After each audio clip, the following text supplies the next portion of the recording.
Bismillahirrahmanirrahim. Assalamualaikum warahmatullahi wabarakatuh. Alhamdulillahirabbil alamin wa bihi nasta'in wa la umuri dunya waddin wassalatu wassalamu ala asyrafil anbiya'i wa mursalin wa ala alihi washabihi ajmain amma ba'du. Perkenalkan, nama saya Hafsan Nur Hamidah dengan nomor NPM 221105081213, ingin memenuhi tugas ujian tengah semester pada mata kuliah metodologi tafsir tematik yang diampu oleh Dr. Kiai Haji Ahmad Alim LCMA. Kemudian judul pembahasan yaitu metodologi tafsir tematik 1 dan 2. Kemudian ada tafsir tematik tentang harta, kemudian pendidikan dalam tinjauan tafsir tematik, hakikat ruh dalam Al-Quran, dan yang terakhir cara mencari indeks ayat. Yang pertama, metodologi tafsir tematik 1 dan 2. Sejarah tafsir tematik. Yang pertama yaitu periode Rasulullah. Tafsir tematik atau yang juga disebut tafsir maudhu bukan kajian baru dalam Islam. Peletakan dasar-dasarnya telah dimulai sejak zaman Rasulullah, yaitu ketika beliau menafsirkan satu tema ayat, kemudian merelevansikannya dengan ayat lainnya yang semisal.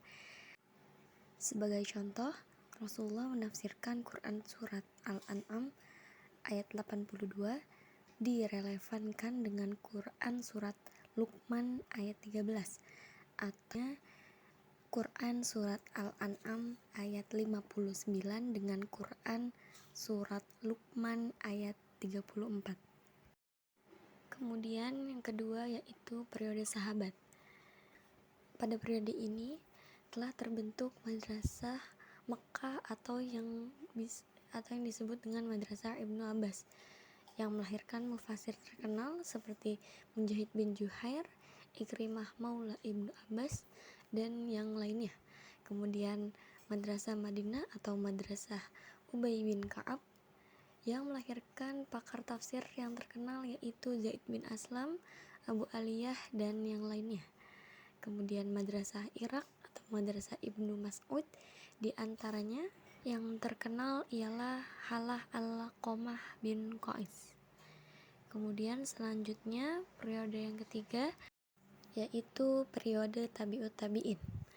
Tafsir pada masa ini mulai dibukukan yang dipelopori oleh Ibnu Jarir at-Tabari dengan mencantumkan sanad masing-masing penafsiran sampai kepada Rasulullah, sahabat, dan tabi'in. Generasi mufasir yang datang setelah Ibnu Jarir mulai mengembangkan spesialis tafsir menurut bidang keilmuan para mufasir.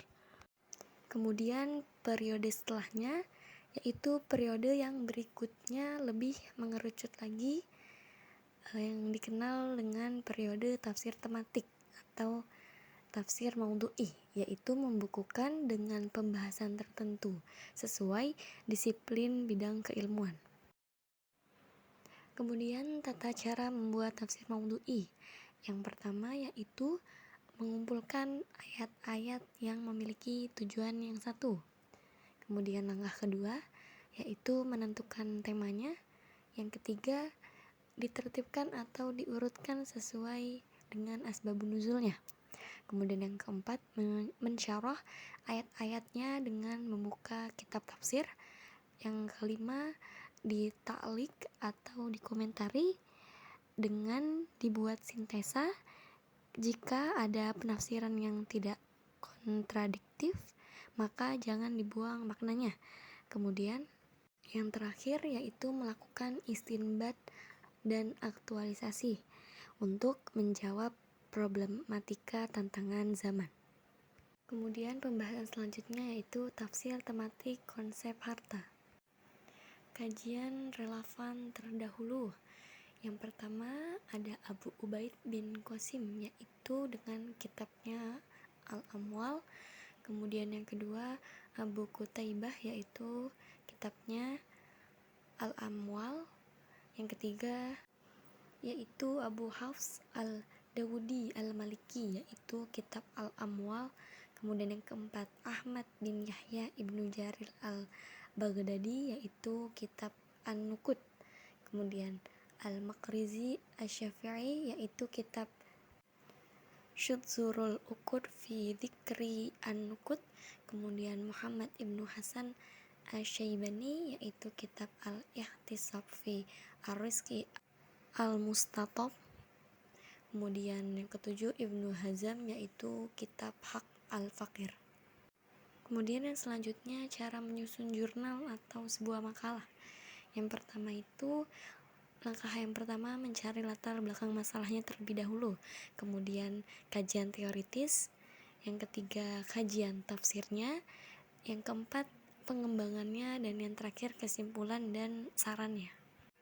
Kemudian di dalam Al-Quran kata al-mal dengan berbagai bentuknya diucapkan sebanyak 87 kali, terdapat dalam 79 ayat dan 38 surat.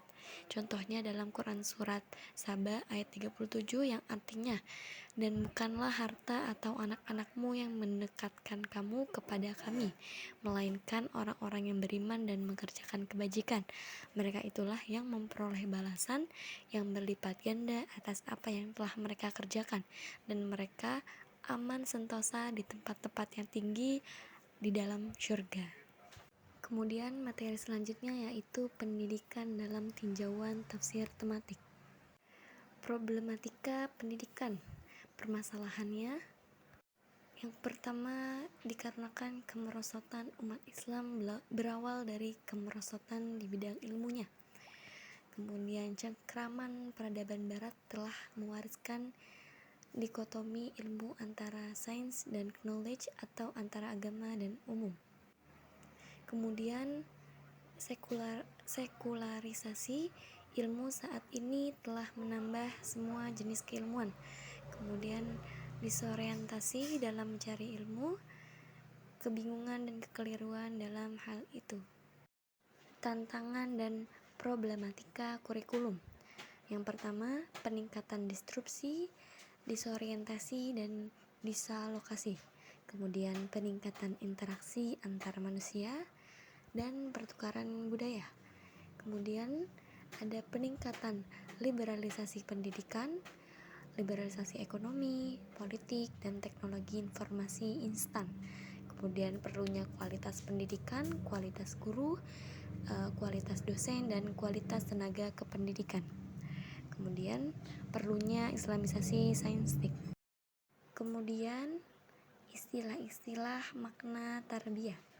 Yang pertama itu ada at-tansyiyah yang artinya mengembangkan. Yang kedua ada islah yang artinya perubahan ke arah yang lebih luhur dan lebih unggul. Kemudian yang tiga ada ta'dib atau adab yang artinya adab sebagai saripati pendidikan. Kemudian at-tahdib proses pendidikan sampai menghasilkan intisari. Kemudian at-tathhir yang artinya mensucikan secara fisik dan mental. Kemudian yang keenam ada at-tazkiyah, mensucikan diri dari sifat-sifat yang tercela. Yang kedelapan ada ta'lim, yaitu proses kognitif ta'lim dan pengajaran. Kemudian as-siyasah yang artinya leadership atau kepemimpinan. Kemudian ada an-nasihah au al-irsyad, yaitu nasihat dan bimbingan. Dan yang terakhir itu ada akhlak, yaitu akhlak. Kemudian materi selanjutnya yaitu hakikat ruh dalam Al-Quran. Ar-ruh dapat diartikan dengan Al-Quran, Jibril, manusia, wahyu, dan juga hidayah. Secara bahasa, ruh itu artinya tiupan atau jiwa yang dengannya jiwa menjadi hidup. Kemudian ruh atau ar-ruh dalam Al-Quran itu disebutkan sebanyak 21 kali. Dan ada beberapa makna yang maknanya tidak hanya tunggal. Yang contohnya ini seperti dalam Quran surat Al-Baqarah ayat 87. Menurut Al-Mawardi dan At-Tabari, Ruhul Qudus memiliki 3 makna. Yang pertama itu maknanya disebutkan dengan wahyu yang turun pada Nabi Isa, yaitu maksudnya Injil.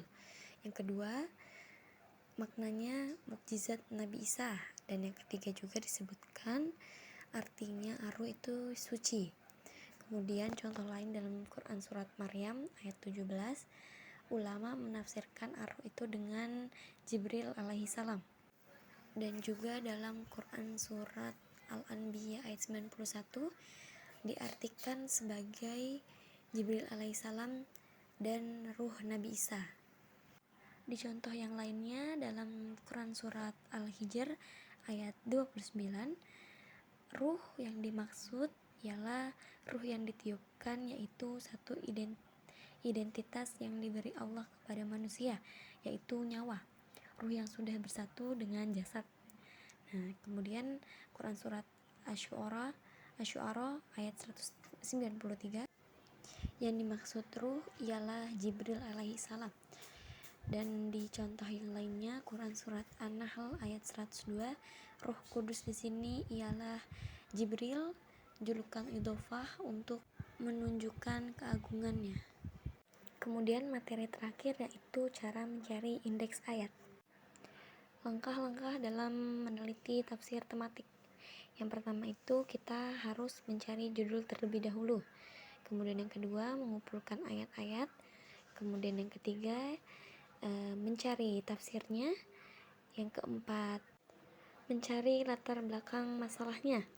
Kemudian yang kelima, mencari masalah yang relevan dengan apa yang sedang diteliti. Kemudian yang keenam, dirumuskan atau rumusan masalah. Yang ketujuhnya, dikaji secara teoritis. Dalam fase mengumpulkan ayat dibutuhkan indeks. Berikut cara-cara dalam mencari indeks tersebut. Yang pertama itu kita dapat mencari melalui buku-buku. Kemudian yang kedua, kita dapat mencari melalui kamus Al-Quran seperti Mu'jam Al-Mufarros. Kemudian bisa juga mencari melalui software, menggunakan software atau web seperti Al-Ma'ani dan software-software yang lainnya. Dalam mencari ayat tersebut, kita bisa menggunakan dalam bentuk isim ataupun fi'il. Wallahu a'lam bishawab. Mungkin cukup sekian dari saya.